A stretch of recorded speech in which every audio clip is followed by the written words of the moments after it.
Hello everyone. Today we are going to study second poem The Laburnum Top, written by Ted Hughes. The laburnum top means अमलतास पेड़ का ऊपरी भाग. Let's start. The laburnum top is silent, quite still in the afternoon yellow September sunlight, a few leaves yellowing, all its seeds falling. The poet says, कवि कहते हैं कि सितंबर माह की सुनहरी धूप में दोपहर में जो लेबनम टॉप है वो एकदम साइलेंट है, क्वाइट स्टिल है. A few leaves yellowing all it's seeds fallen. इसकी कुछ पत्तियाँ पीली पड़ गई हैं. And all it's seeds fallen, और इसके सारे बीज जो हैं झड़ गए हैं, गिर गए हैं. Till the goldfinch comes with a twitching chirrup, a suddenness, a startlement at a branch end. कवि कहते हैं कि जो लेबनम टॉप है उसी समय तक साइलेंट और क्वाइट स्टिल रहता है जब तक कि गोल्ड फिंच बर्ड वहाँ पे नहीं आती. और जैसे ही गोल्ड फिंच बर्ड वहाँ पर आती है और एक टहनी के सिरे पर आकर बैठ जाती है तो वहाँ पे चहचहाहट और हलचल सी पैदा हो जाती है. Then sleek as a lizard. यहाँ पे कवि ने सिमली पोएटिक डिवाइस का उपयोग किया है क्योंकि यहाँ पे उसने गोल्ड फिंच की तुलना एक लिजार्ड से की है.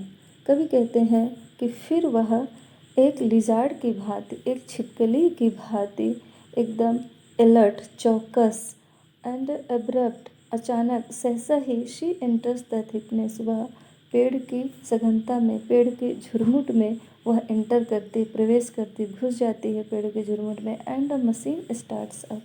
और जैसे ही वह पेड़ की सघनता में घुसती है एक मशीन सी चल पड़ती है. Of चिटरिंग्स and a trimmer of wings and trillings. और जैसे ही वह पेड़ के झुरमुट में घुसती है तो चहचहाने की, पंखों के फड़फड़ाने की और स्वर कंपन की एक मशीन सी चल पड़ती है. The whole tree trembles. पूरा पेड़ काँप उठता है. And thrills. और पूरा पेड़ रोमांचित हो उठता है.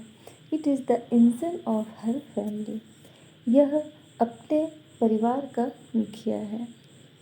She strokes it full then flits out to a branch end. वह उसको पूरी तरह से भड़का देती है. Then flirts out.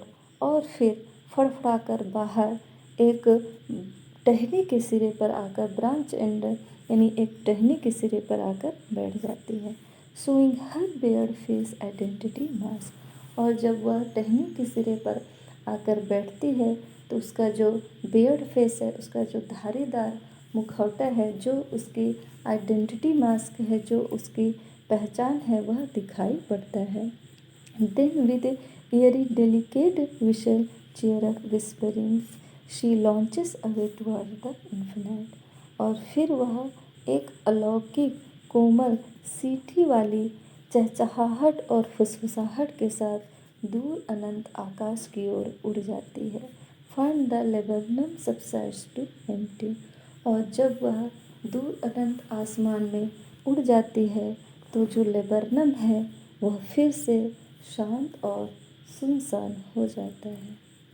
Okay students, we will discuss question answer of this chapter in the next session. Okay, thank you.